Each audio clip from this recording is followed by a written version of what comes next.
Dentro de posições relativas entre duas retas, perdão, para depois a gente colocar entre reta e plano, olha esse exercício resolvido 6 da página 564.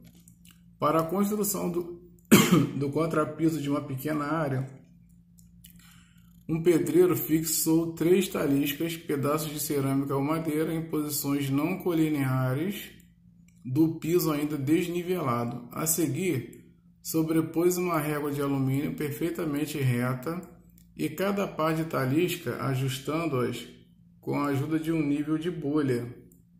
Vocês estão vendo isso aqui, um nível.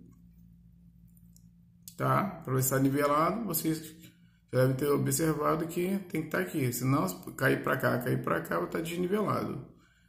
De modo que cada par de talisca ficasse com uma reta horizontal. Quando ficar horizontal, fica uma coisa plana, legal, né? Depois que a massa que fixava as taliscas secou, o pedreiro preencheu a região com argamassa. Finalmente, retirou o excesso de argamassa com auxílio de uma régua de alumínio, passando-a por 2 taliscas de cada vez, deixando a superfície lisa e mantendo as taliscas como parte dessa superfície. Dessa forma, o pedreiro concluiu que o contrapiso era plano e horizontal. Utilizando uma ou mais proposições estudadas na geometria de posição, explicar por que a conclusão do pedreiro é verdadeira. Então, ó, o nível de bolha, né, para nivelar uma parte horizontal. Aí vamos ver a resolução aí, gente, que é uma parte teórica, ó. Fundamentalmente, o pedreiro aplicou o postulado 5. 3 pontos não colineares determinam um plano.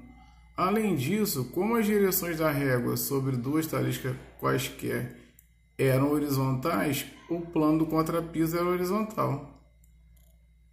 Na prática, para grandes áreas, usam-se mais de 3 taliscas.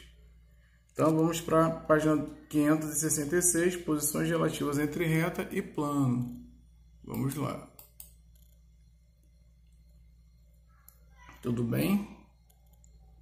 Então, ó, insistimos na importância do paralelepípedo reto-retângulo para as representações de figuras espaciais. Mais uma vez, recorremos a ele para descrever as posições relativas entre uma reta e um plano.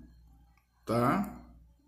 Observe as retas RS apresentadas na figura ao lado. Ó. Retas R e reta S.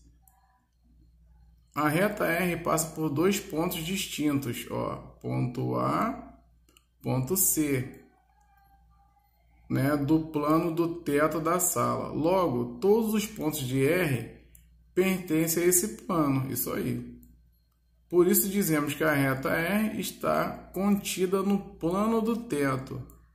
Lembre-se que a reta e o plano continuam além dos limites do paralelepípedo infinitamente, porque a gente sabe que a reta é infinita, né? Continuando aí, o segundo pontinho. A reta R não tem ponto em comum com o plano do piso, por isso dizemos que a reta R é paralela ao plano do piso, porque ela não tem ponto em comum. Já a reta S tem um único ponto em comum. Vamos ver.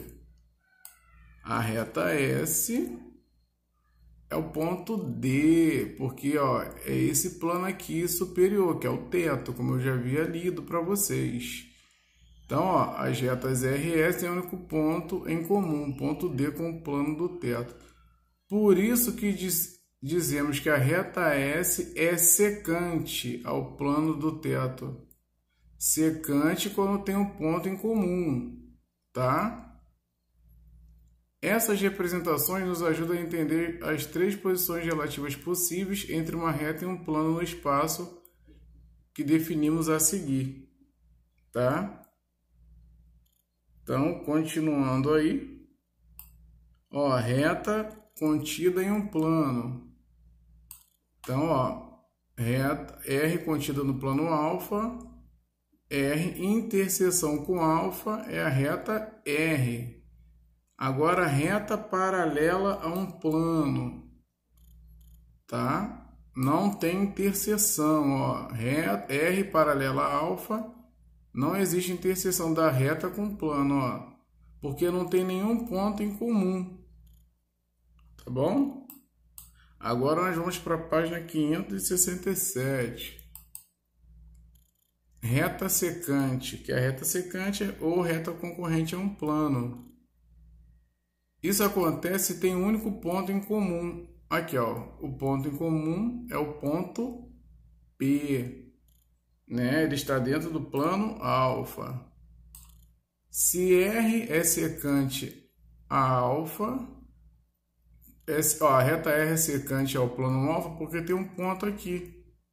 Podemos dizer também que R e alfa são secantes, porque tem esse ponto. Agora, postulados e teoremas.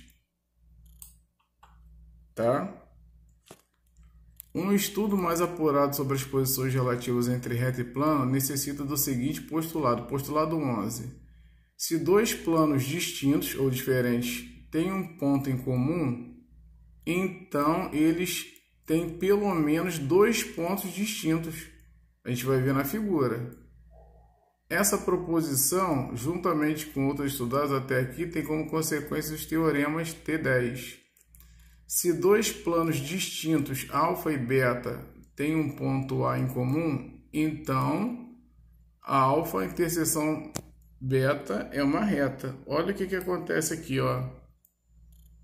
Eu não disse que na proposição 11, dois planos distintos têm um ponto em comum? Ó, plano alfa e plano beta tem dois pontos em comum, ó, aqui na parte de cima e aqui na parte de baixo, tá? Então, ó, alfa interseção com beta vai o quê? É uma reta, é o que tem em comum, né? União de conjunto a gente junta, a interseção que se repete. Então, ó, alfa com beta, ponto A pertence a alfa e A pertence a beta. Ou seja, a interseção é a reta R. Quando dois planos têm uma única reta em comum, eles são chamados de planos secantes. Dizemos que alfa é secante a beta ou que beta é secante a alfa. Agora o teorema 11. Dados um plano alfa e um ponto P, com P não pertencente a alfa, existe pelo menos uma reta que passa por P e que tem que ser paralelo a alfa. Então, ó, retas RS paralelas, não é isso? O ponto P ele não pertence ao plano, ele está na parte externa. Então, P é paralelo, o ponto P é paralelo o quê? Ao plano alfa. Tudo bem, gente? Vamos para a página 568. Teorema 12, teorema 13. Ó, uma reta R não contida em um plano alfa, ela vai ser paralela a alfa se R é paralela a uma reta S contido em alfa, ou seja, a reta R é paralela ao plano alfa, a reta R vai ser paralela à reta S, mas uma está dentro e a outra está fora. Então esse é o teorema 12, ó, a reta R não contida no plano, né? Só vai ser paralela se R for paralela a S, se o S, a reta S, estiver contida no plano alfa e a reta R não. Agora no 13, se uma reta R é paralela a um plano alfa ou está contida em alfa e um ponto A pertence a alfa, então a reta S que passa por A e é paralela a R está contida em alfa. Ou seja, traduzindo, ó, R é paralela ao plano alfa e o ponto A pertence a alfa. Quando isso acontecer, a reta S passa por A, né, e é paralela a R dentro do plano alfa, tá? No teorema 14 são coisas teóricas, a gente tem que ler bastante mesmo. Ó, se uma reta R é paralela a dois planos secantes, alfa e beta, né, que tem ponto em comum, tem dois pontos distintos em comum, então R é paralelo a T, comum a alfa e a beta. Por que comum a alfa e a beta? Porque a reta T pega nos dois planos. Olha como que a gente representa isso aí, ó. Por meio de, ó, o exemplo, ó. Se vocês perceberem, ó, tem aí, ó, alfa, reta S, R, plano beta. Os planos alfa e beta das paredes da lousa e da porta, respectivamente, são secantes, tendo R como reta comum. Tá? Ó, tá dividindo essa parede aqui com essa daqui. A reta S, representada pelo fio que prende o lustre ao teto, é paralela aos planos alfa e beta, consequentemente. S é paralelo a R. Tá, gente? Tudo bem? Vamos lá. Página 569, o teorema 15.